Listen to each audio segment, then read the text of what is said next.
When you drive down Interstate 5 between San Francisco and Los Angeles, you see cotton fields, miles and miles of cotton fields, and you see row crops and you see orchards. And you think, oh, there's some cotton, there's some orchards, there's some row crops. This just wouldn't have been possible within the pre-existing natural order. The water is coming from hundreds of miles away through concrete rivers. You know, it just couldn't have happened without these fantastic waterworks that we know, which are all but invisible. Somewhere off in the distance is a huge aqueduct carrying water that sustains all of this. But if it somehow the water stopped flowing, you'd have a desert again overnight. Everybody is conscious of water. If you head for the river with a bucket, empty bucket, you're liable to get shot. So.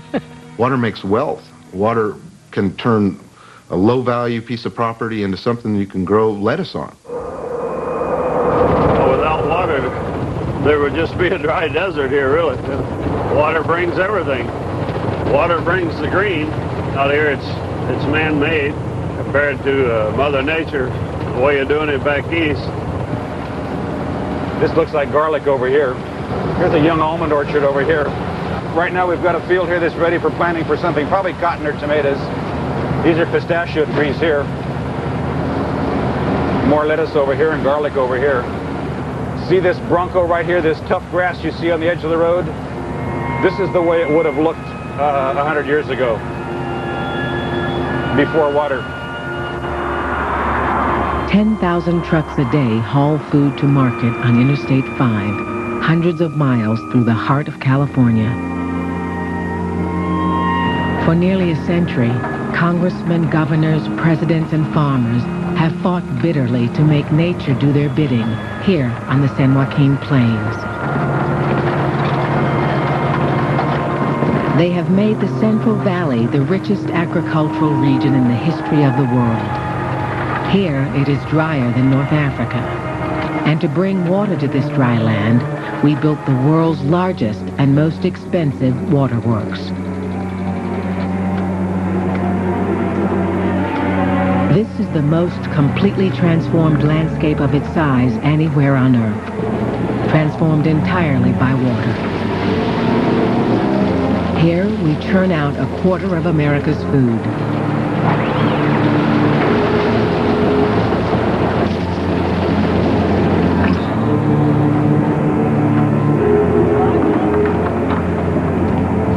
How did we achieve this? And why did generations of Americans fight over this land where it never rains in summer?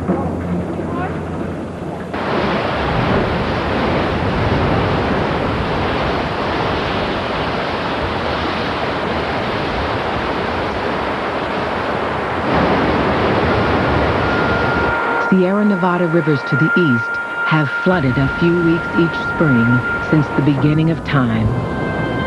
Snowmelt thundered down rivers teeming with salmon and fed the great swamps and 100-mile lakes. Every summer, the marshes evaporated.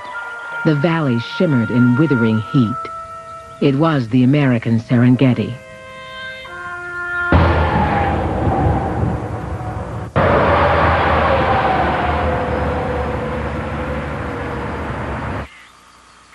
This whole area was known as the Huron Sinks. It was kind of a swampy type thing with water inlets, just not very deep, but moving in and out. That's where the Indians camped. And they would do some fishing, oddly enough. Hard to believe today. The Indians, they were there during the winter months, and then they'd hightail it over where it was cooler in the summer, over toward the Sierras. The valley's natural web of life had evolved over thousands of wet winters and dry summers. In a few game reserves, bits of the original valley survive to this day. Unbelievable numbers of waterfowl. 80 to 100 million ducks and geese would winter on the flyway. You know, it's an old cliche, but the sky was black. I've heard it from people still alive. The sky was black with birds. There were grizzly bears all over the place. And there were antelope, million antelope, tule elk. You can find here and there tiny, tiny little pockets of what it once was. It was just phenomenal. It's completely and irrevocably and utterly transformed now.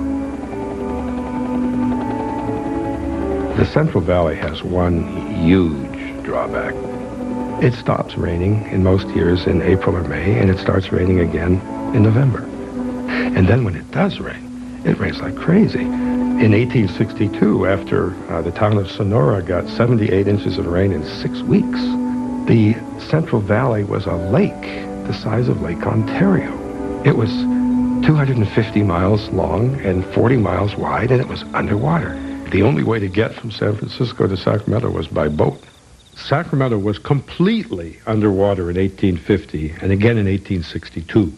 From the moment that flood receded, the politicians, the state legislature, said, we have simply got to do something to control nature here, or we can't continue to live here.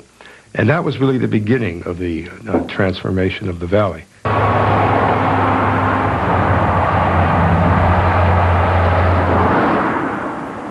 A 19th century law allowed anyone to claim land over which he could sail in a boat. Henry Miller staked out his claims for a section of land in a boat. He was just another one of those Californians who came here from somewhere else, reinvented himself completely. He'd been a butcher boy. He would float around and drive posts in the ground and mark his territory, and the law required it to be done from a boat. So that's just what he did. And then when the flood went away, why, according to history, he put a boat in a buckboard wagon. And then had it pulled by a team of horses on a buggy or wagon and went traipsing across the country a considerable distance. Whose empire ultimately reached 1,090,000 acres. For his era, you'd have to take your hat off to him. And he was the first person to build a dam, a significantly sized dam in California. And that led to 1,200 other dams of significant size that we've built since then. In the late 19th century, pioneers built small dams, drained marshes, and dug canals. But still, they found themselves at the mercy of nature. The dry farmers looked to the skies and the heavens for rain. They hoped that the rains would be timely enough to get a crop. Obviously, it was risky. And if they got into a reasonably wet cycle, they could do reasonably well. It's a lot of praying. With a lot of praying. They sent their wives to church, I know, every Sunday.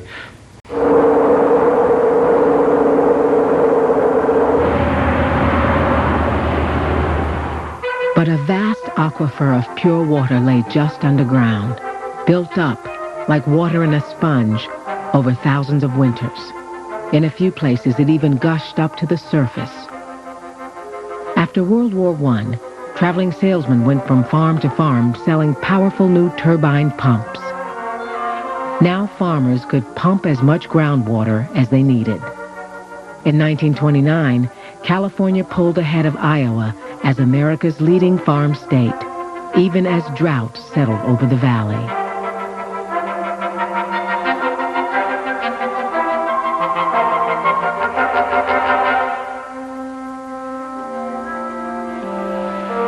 Before long, growers had pumped the San Joaquin water table down 10 feet.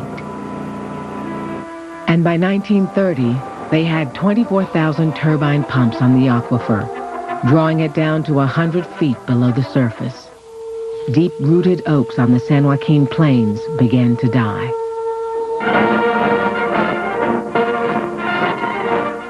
$70,000 refugees from the Dust Bowl present a new problem to California.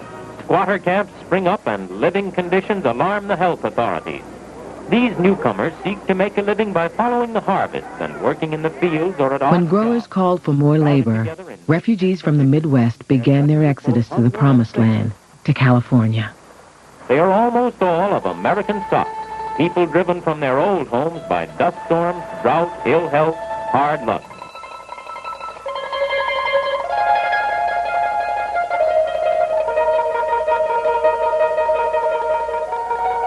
Some of the most famous photographs ever taken are Dorothea Lange's photographs of the Okies, if you will, the migrants in the Great Depression. What people may not know is that most of those photographs were taken in the San Joaquin Valley of California.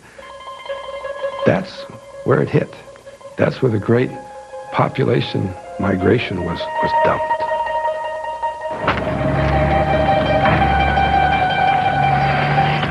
Waves of Dust Bowl refugees found farmers leveling new tracts of land.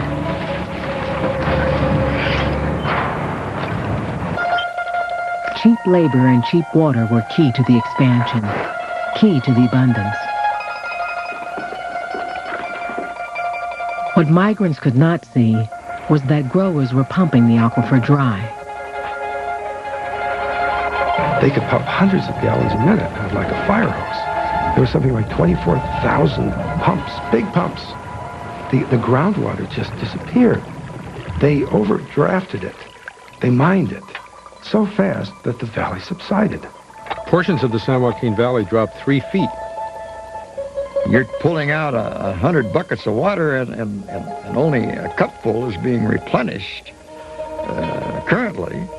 That this is a losing deal. There's no question about it. By the middle of the Great Depression, the Promised Land, California's Great Central Valley, was running out of water. Now, farmers could either limit their pumping and produce less, or they could search for new water.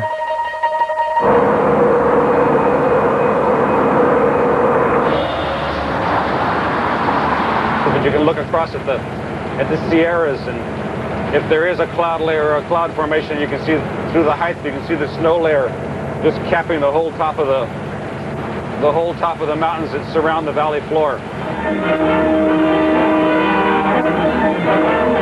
Northern California's worst blizzard, raging for a week without a let-up, buries the Sierra Nevada region in 13 feet of snow. Every spring, Sierra snowmelt roared down the salmon rivers and out to sea. Cut off from the outside world by snow-choked highways. Ebbets Pass, just to the east of the farm counties, once got 73 feet of snow, deepest ever recorded anywhere in the world. Time in 5 years is famous Donner Trail, where the storm's fury trapped scores of cars. Only the federal government, which had just conquered the Colorado River, could move the snowmelt to farms across California. The New Deal came along at an exquisitely opportune time. It was rescue. Growers turned to Franklin Roosevelt, fresh from the national triumph of Boulder Dam. Boulder Dam, Nevada, America's newest engineering wonder, is about to be dedicated by the President of the United States. I have the right once more to congratulate you who have builded Boulder Dam.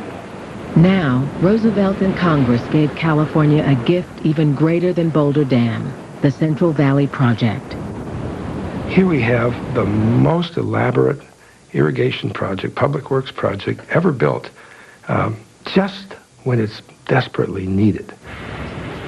And if it hadn't been for Franklin Roosevelt, it probably wouldn't have been built, because not many politicians believed at the time that the government ought to be doing this kind of stuff. But he did. 11 million tons of this aggregate must somehow be transported from Reading, 10 miles across the wilderness, to the site of the dam.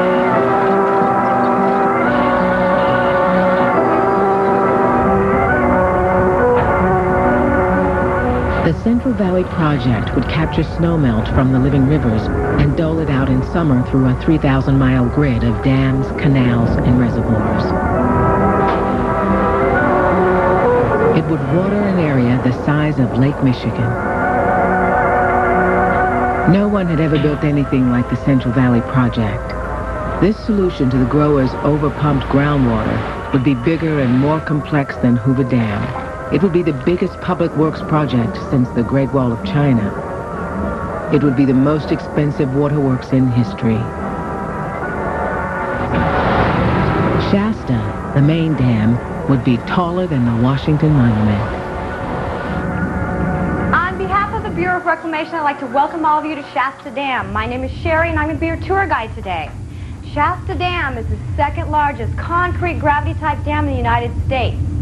Now, this was constructed during the end of the Depression. This gave almost 5,000 people and their families employment. This was a big deal. And people did come from everywhere to get a job. It's amazing to think that there's over 400 feet of concrete above our heads right now. In 1935, most Americans had never heard of the Bureau of Reclamation. This is what the dam looks like from the top, looking down. But over the next half-century, this obscure agency would remake the face of the continent.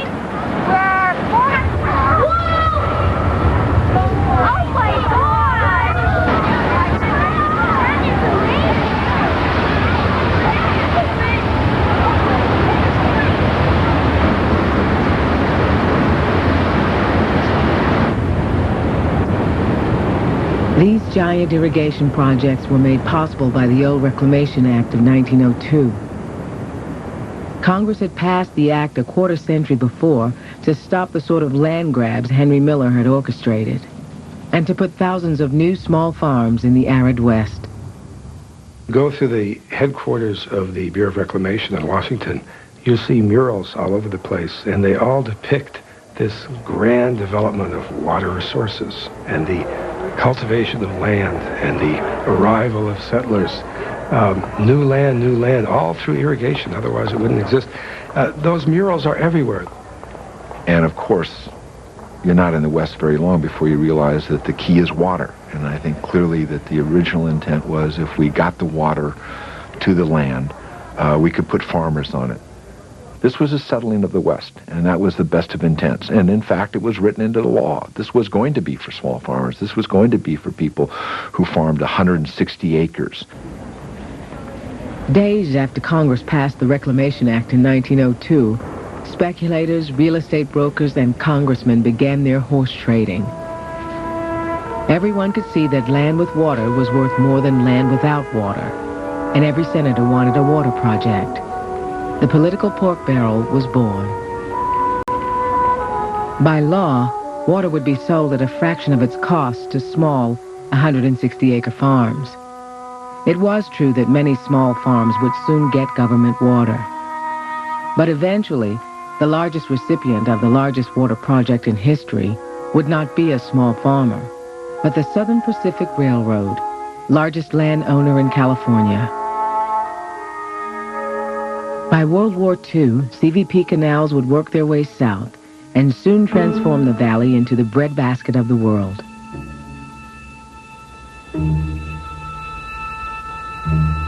Far to the south, farmers around Tulare Lake began lobbying for their own water project. At high water, there would be 45 miles, about 22 miles down that way and about 22 miles up this way. And then it'd be about 10 miles wide and 10 miles this way, 10 miles west, 10 miles east. And then you'd be about 22 feet deep if it was the deepest part of the lake. That was by the water witch soundings on there. And then your fish should be swimming by you. Tulare Lake was 2 million years old, one of the oldest lakes on Earth. 45 miles long, it was the largest freshwater lake west of the Mississippi. When it flourished in May and June with the runoff of 4 substantial rivers, the whole Tulare Basin, it could be twice, 3 times the size of Lake Tahoe in wet years. It was probably the last place in the Central Valley that really was wild. If you get a lot of rain, we had a lot of lake. If we didn't get much rain, we had very little lake. And that's why a lot of people say it's kind of a magical lake. You know, a lot of rabbits and coyotes and things like that. So it was just a real nice spot, you know, for hunting and fishing. For years, North American wheat has been produced most profitably on large farms. But today, none is more thoroughly industrialized than the 50,000-acre Tulare Lake Ranch in San Joaquin Valley, California. Not far from the lake, on land once claimed by Henry Miller, some of the wealthiest farmers in the world raised wheat and cotton. We have about 35,000 acres of grain and about 7,500 acres of cotton. We have 250 miles of canals and ditches on our ranch. All of our land is under irrigation.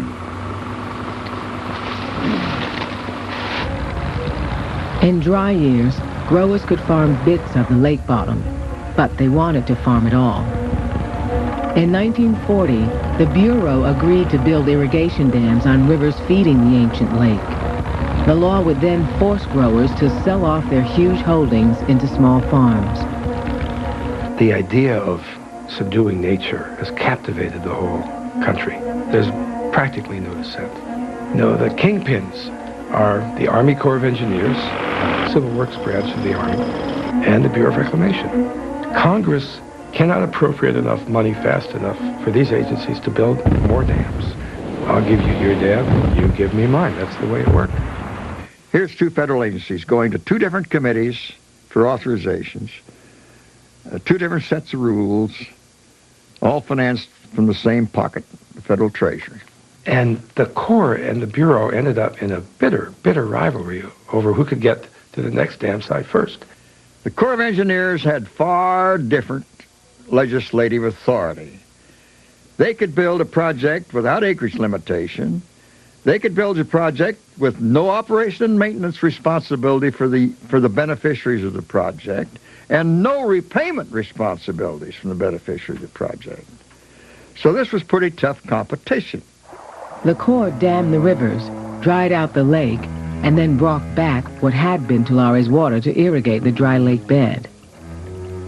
Could have been many hundreds, thousands, many thousands of small farms became these giant agribusiness empires. These corporations amassed so much wealth from this water, which was practically free. They basically have run agriculture in the southern San Joaquin Valley ever since. There are thousands of acres of cotton in here. Thousands really. I'd say probably a million acres right in this area all around us. From way back there, you can see as far as you can see is cotton. So, you know, it's big acreage, and it really overwhelms people who come into the area and look around. But the water is the essential thing. Without that water, you can't grow the cotton. I was down in Tulare Basin just a couple of years ago, and I tried to find the lake. I knew I was approaching it, and at one point I was suddenly on it, and then I was miles into it in my car. It's gone. It's completely obliterated in a few years.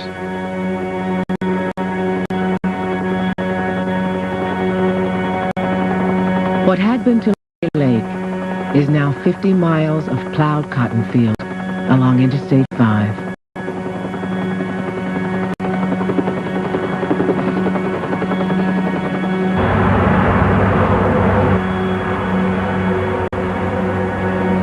This is just like Las Vegas. It never stops. I can remember some of the farmers in my father's front room talking about disking the land, plowing the land 24 hours a day, keeping the tractors that were turning the soil, preparing the soil for planting, and how they would swing in quarter-mile swaths and swing around.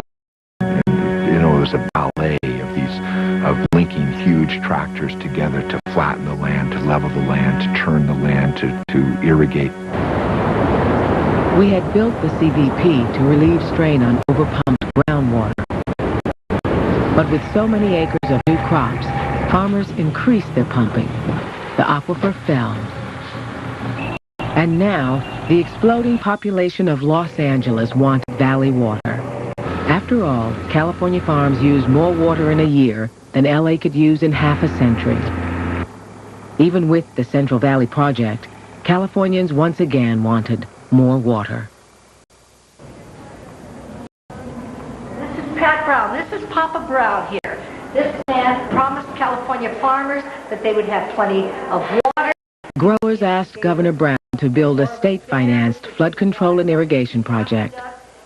Well, my father seemed to be obsessed with water.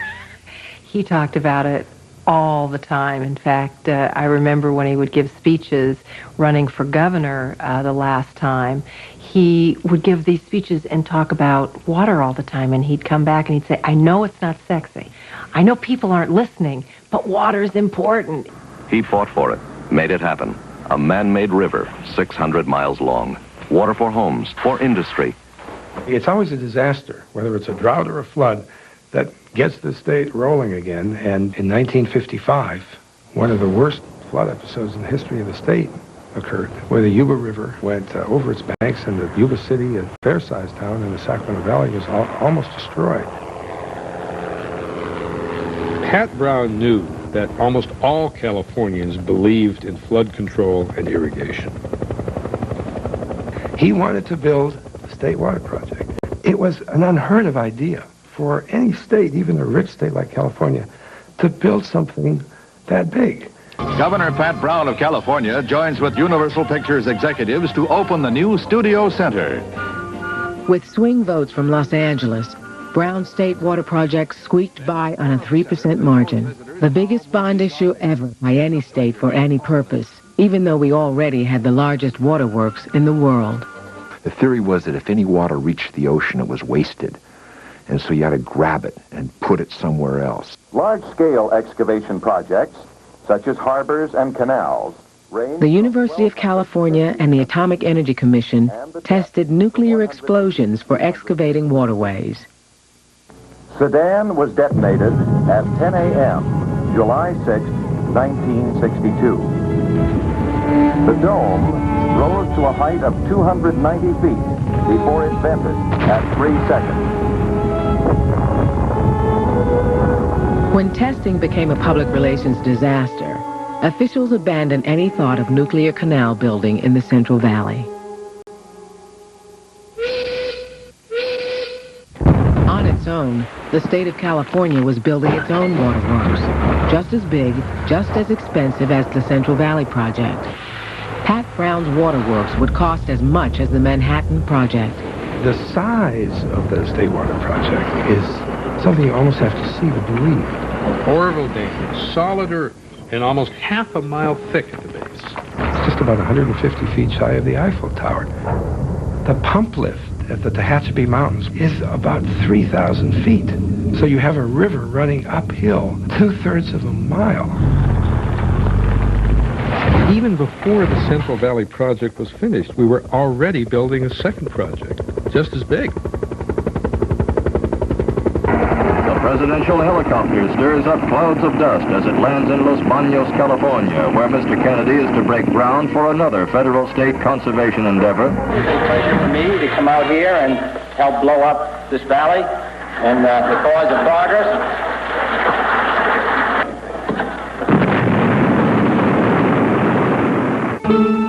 By the late 60s, federal and state waterworks had lifted the rivers out of their ancient beds and delivered them to every corner of the Great Dry Valley. Soon, Bureau water would reach even the Westlands, most desolate part of the San Joaquin, a 1,000-square-mile district as dry as the Mojave.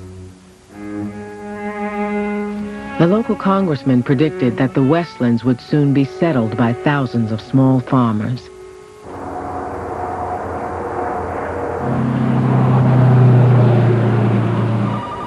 Okay, if you need more, it's okay. The large pumps are going to 283. Decrease the total release of the Feather River from 4,000 to 3,500. You really have to go to the control room of the state and federal water projects in Sacramento. I mean, here we had these rivers, big rivers, that used to engorge and spill, and now you have a few technicians sitting at a big bank of computers, and they regulate the whole thing. In fact, every morning they decide who is going to get how much water and power, and they just meter it out in a steady flow to 32 million people and 10 million acres of land. It's really a remarkable feat. By 1974, the state of California had the 6th largest economy in the world, larger than all but the 5 greatest industrial nations. In 105-degree heat, without rain, farmers could grow nearly all the fruits and vegetables of the Midwest and Florida. When the canal came, the farm really grew big here. So what I really miss is the nature. The pheasants and coyotes, everything had left. Then the machine came, and we all got scared that we were going to be out of a job, but no, we had more work. We'd drive the machine, it was easier. If it rained in the summer, we'd be in big trouble. It's the fact that through irrigation we can precisely apply the water at the right time. You can stress the cotton plant. You cannot give it water for a while, and that plant thinks it's going into a drought, and it's going to put on the bolls, then you put the water to it, and you get a better crop. Rain is an enemy, so we're blessed with that dry summer, and combine the irrigation, and you've got something magical.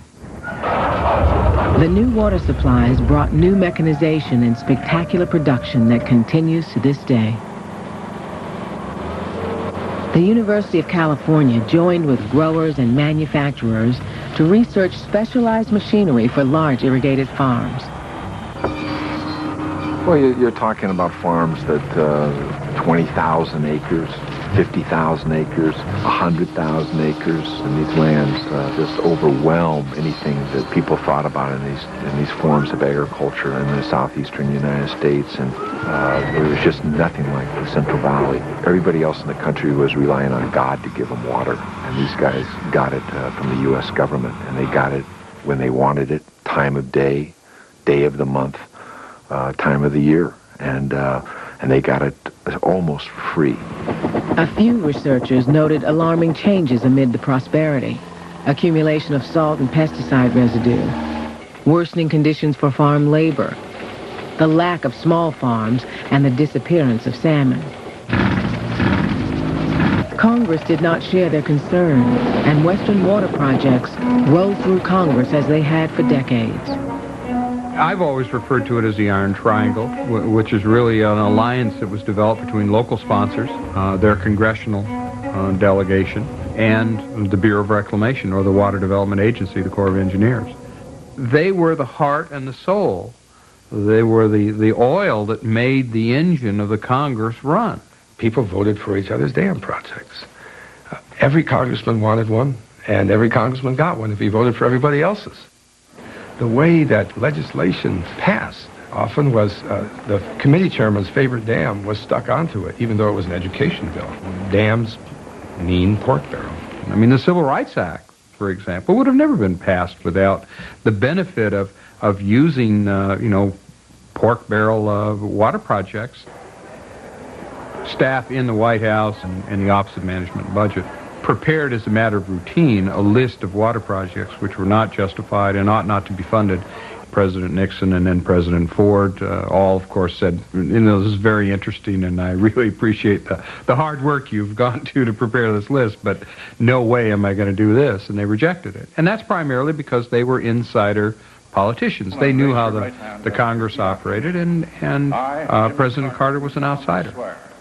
I, Jimmy Carter, do solemnly swear. When presidents come in and think that they're president, this is a serious mistake. They're only one element of government. So along comes this former peanut farmer and governor named Jimmy Carter, who looks at the system and says, wait a minute. Barely a month in office, Carter cut funds from 19 Western water projects under construction, saying they were bad for the environment and too expensive.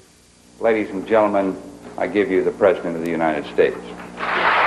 President Carter was there late at night in his office, and there were 12 advisors with him, and, all 12 of them said, don't do this. Well, and he voted yes, they all voted no, and he went ahead and did it. No, President Carter came in with a chip on his shoulder and a hit list in his pocket that he was going to stop a lot of projects that were unnecessary. It was the first time that any politician had taken a 2x4 and conked the donkey on top of the head. You're dealing here with projects in the case of Central Arizona that go back 30 or 40 years, thousands of hours of hearings, debate.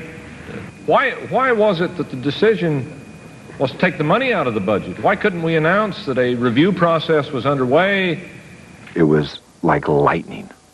It struck the institution. There were immediately meetings held to challenge, how would the Westerners challenge the president? I would hope that we don't get to that point where there is a showdown at noon out on the Western Range. Either the President has been badly misinformed or his action demonstrates a callous disregard for the welfare of the people of the states affected. castigating the secretary about this list, and the president was sticking his nose in something that he didn't understand and didn't know and didn't appreciate. And I'd also ask your assurance that environmental concerns will not be the only thing which will be cranked into your investigation. I mean, clearly President Carter was right. These projects, when you looked at them, were completely unjustified. A complete waste of the taxpayers' money.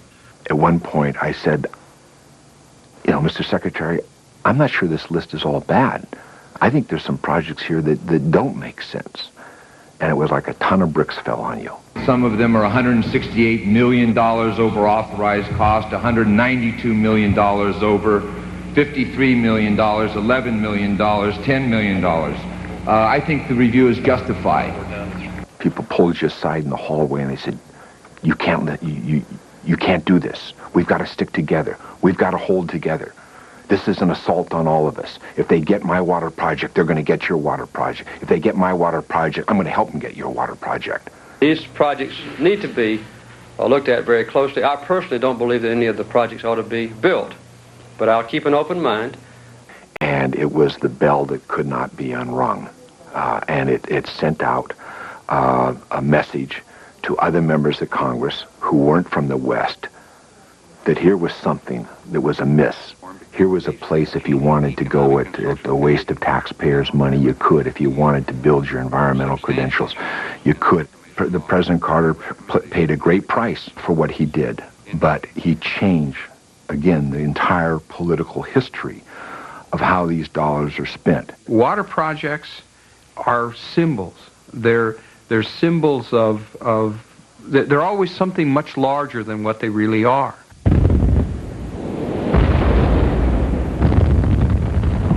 In the end, Carter could not stop most of the dams on the hit list, but nothing would ever be the same. He sent investigators to see what large-scale irrigation had achieved in the Westlands, largest water district in America.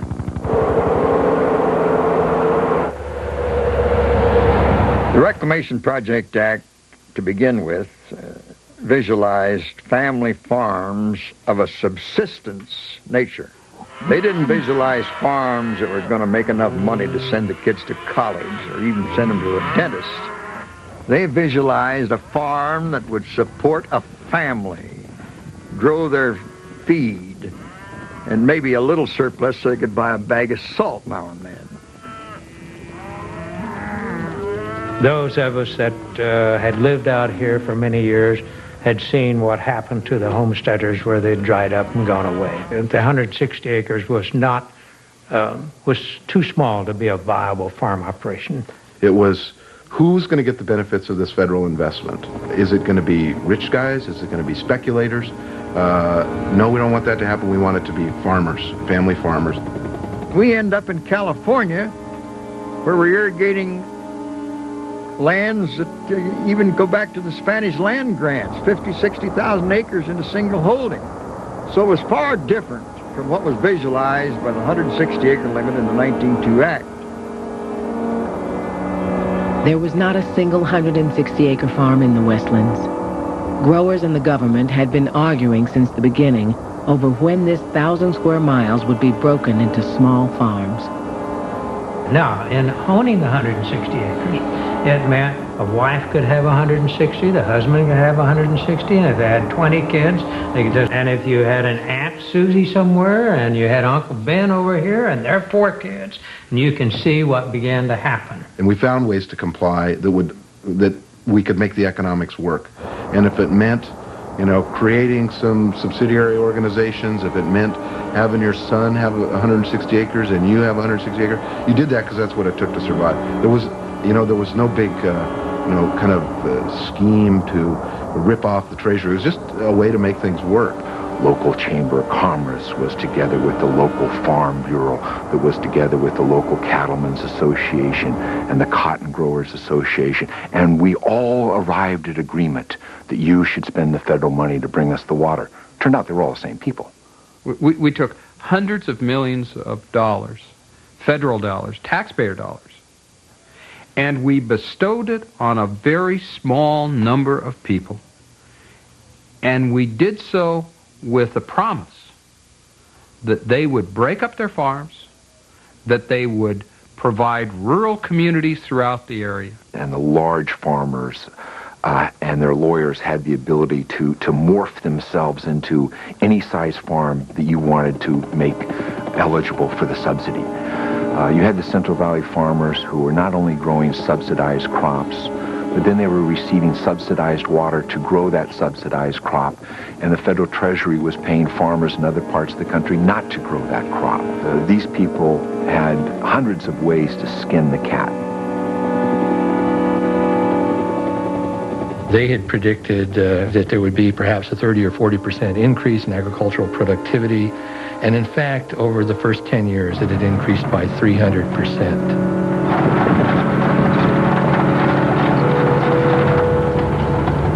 Till we get that harvesting. 7 days a week, 16 hours a day. I worked from 6 to 6, and then when the barley came, 18 hours a day. We didn't know what a day off was. The first time that I went down to Westlands, Huron was the largest community. It had lost its doctor. It didn't have a high school. It didn't have a newspaper. There was one grocery store. There were, I think, 4 bars. Of course, everyone was living in very dilapidated rental housing. The actual conditions that we discovered that people were living under there were as bad or worse than the worst conditions that I've encountered in Africa, south of the Sahara, or southern India, or any parts of Latin America. The water out here, it's always been a mystery. And I say mystery because without the water, I mean, you would be in a desert sand right now. I mean, that's what made the big corporate farmers who they are today. But the fact that, there is water out here, that creates jobs, creates homes, creates wealth for the farmers, not for the people in Huron. We've been fighting poverty for years and years and years, and that's a demon that probably won't go away. In 1979, Carter's investigators found that Huron, the largest town in the Westlands, had become one of the poorest towns in California. A Spanish surname population, families were running 30% below the poverty level, which is particularly striking in the context of zero unemployment. We couldn't find any evidence for unemployment in the region, so that these were people working very hard for below poverty wages. You can do a documentary and you can go out and you can say these people have a rough life, they have a low income, but you can also live with them and work with them and know that they're happy people. It's just like if you go to the third world, the poorest people in the world, if they are adjusted and have a way of life, that is a fine way of life for them. Mexican Americans have found great work and like in some cases very well paying, in other cases pretty marginal, but there's a way of life for them too. Driving a tractor is driving a tractor and it's outside. It's a better job than a lot of us have.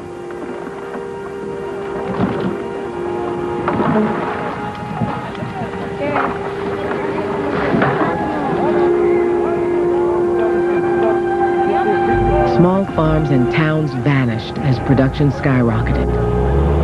For 2 weeks each spring and fall, all the lettuce in America comes from the Westlands. And every year, enough cotton for 1 billion T-shirts.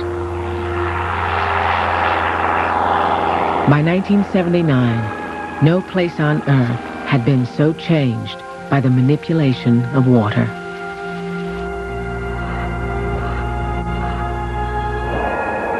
Except in a few game reserves, nearly all the valley's native fish and animals were gone. Much of the Sacramento River now irrigated crops, and the San Joaquin River sometimes flowed backwards. The valley's winter-run Chinook salmon were nearly extinct. The crux of the matter really is it salmon or people? Now, I'm sure people can survive without salmon. But I don't think people can survive without beans and potatoes and lettuce. There was a run of 1 million to 2 million salmon coming up the Sacramento River every year. There were 21 canneries in the Central Valley. There isn't any way to control a river without having some trade-offs. And the salmon, unfortunately, was one of the trade-offs on the Sacramento River and on the Columbia River. Was it worth it? I think it's worth it, yes. I think that there's substitutes for eating salmon. You can eat cake.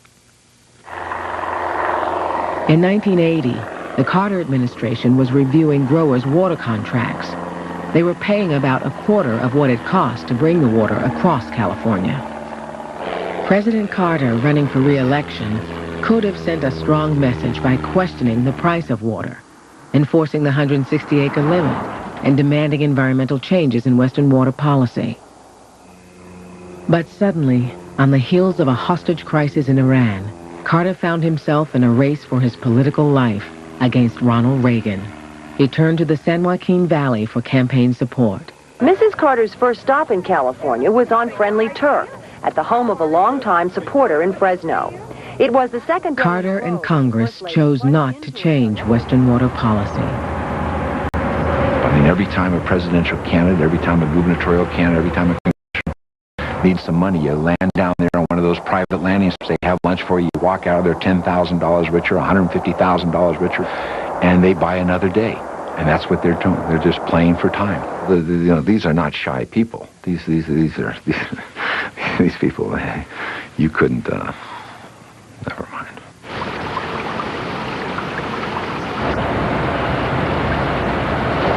But there was now public suspicion that something had gone terribly wrong amid the abundance. And an environmental time bomb was about to explode at the Kesterson Game Refuge. The story from NBC's Don Oliver. Employees of the U.S. Fish and Wildlife Service have been doing this for months, trying to frighten off birds and waterfowl from the toxic ponds of the Kesterson Wildlife Refuge. Officials, it's kind of difficult for an individual who's been spending a lifetime trying to create habitat to be asked to try to move the wildlife away from this habitat that you've created. These traditions of the birds are very, very difficult to break. In fact, they're almost impossible, especially once they've begun to nest. It was a war zone out here. The valley's web of life had been thrown into chaos. Many eggs are still found to contain deformed chicks. The Fish and Wildlife people refer to these mosquito fish as little selenium tablets. The Bureau of Reclamation... The poisons from intensive farming and irrigation were deforming whatever tiny little museum pieces of nature were left. Runoff from Westland's farms contained selenium. For years, drainage had concentrated the selenium in the Kesterson ponds, while the Bureau of Reclamation waited for a permit to dump it into the San Francisco Bay and Delta. We went ahead with the Westlands project before we solved the drainage problem. We thought we knew how to solve the drainage problem. We thought the Kesterson Reservoir could be flushed on out into the Delta. We didn't have it solidified. So I made a terrible mistake by going ahead with Westlands at the time we did. David Burrington reports tonight that the problem begins on the farms and it winds up in the refuge. Many young birds have been killed and deformed by high concentrations of selenium, a trace element found in the region's soil. Last month, it was really an eye-opener when we started to take a look at some of the embryos, the very distorted features, bills that were twisted, missing eyeballs, bulges on the brain, deformed feet. They remind me of the thalidomide babies that were over in Europe. And these mud hens were up at this Kesterson place, and they were getting too much selenium, and too much selenium is widely known does cause birth defects in anything, so they get deformed mud hens and things, which was unfortunate, but wasn't the end of the world. When it exploded in our face with bird deformities, gave all of our attackers the proof they need that agriculture really is bad. It does destroy the environment because we had some deformed birds out there. Kesterson was the proof, and we were the bad guys, and it was really a turning point. And we would sit and struggle with a photograph of a bird, headline on every newspaper and TV news every night, about this crisis at the end of irrigated agriculture, and 1 million acres are going to go out of production. We could not make a connection between how do we solve this problem and how do we deal with this public crisis over here that was created. But for those mud hens and but for those ducks at Kesterson Reservoir, that plan eventually would have continued to creep on. But those mud hens, they really turned the political history of the Central Valley Project. It was all adding up. Public anger at the Kesterson fiasco, congressional investigations into water subsidies, farm labor, and salmon. And now, the last straw, 6 years of drought. Dust storms raked the valley, and trucks bound for market slammed into the biggest wreck in American history on Interstate 5 in the Westlands. And the drought contributed to the wrecks. Growers, short on water, let their fields go barren, and the dust piled up, waiting for strong winds to blow across the highway. And the drought kind of moves us ahead about 20 years in time, and all of a sudden, there's not enough water to go around. We have major shortages. Water was a lot like energy, that it was price responsive. And that we really had to do was attack the subsidy. And we became a nice target. There was a subsidy issue fashioned in there. There was all kinds of sexy political things, ways to beat us up. Big, slow-moving target. The areas of the country which have huge population growth on limited water resources are going to have to change the structure of their water usage. They're going to have to become more conservation-oriented. George Bush on the road, on a roll. He told the Valley farmers... The political winds were about to shift, away from agriculture toward the environment. George Bush had won the Valley in 1988. I don't believe we need the federal government getting into the water rights business. In 92, Bush was losing to Bill Clinton. Just before the election, he signed a popular reform law in hopes of gaining electoral votes. It raised the price of water, and for the first time in 50 years, returned water back into the salmon streams. You were going to have to now pay for that water. And if you had to now pay for that water, you'd have to take into consideration other concerns in terms of how you use that water, how efficient you are, the kinds of crops that you have to grow. When the law was changed, when the project was redirected, it was a huge train wreck. And because we've been chugging along, doing great, 50 years of reliability, the project working good, all this very stable. You know, farmers were not worried about water. Water was not an issue in California until the drought because it was reliable. And now we've got new contracts, and our water costs have gone from $3.50, which is a great deal for 40 years, to $35 to $45 an acre foot overnight. Huge swings in costs. Well, water has gotten more expensive, but really with a shortage of water and all, we're paying more now than we ever have. So as much as we're paying, we need to make sure we don't use any more than absolutely necessary. I don't think we ever really wasted water out here because it was always expensive, but we're, I think this has got to be one of the most efficient uses of water there is. But it belongs to us, don't it? The big canal, the taxpayers? Did I say something wrong?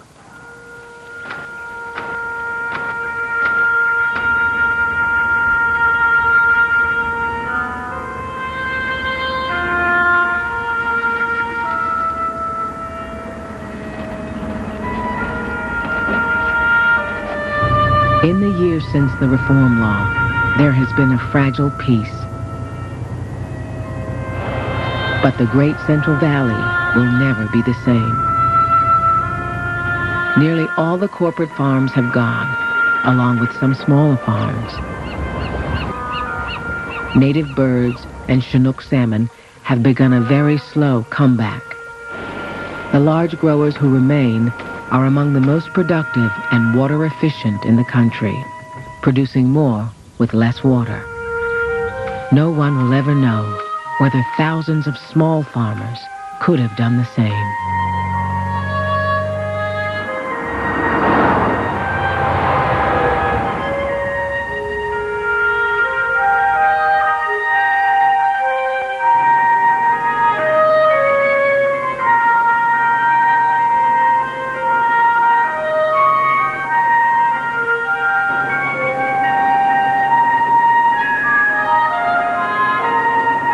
Be with us tomorrow night for Last Oasis, the final episode of Cadillac Desert.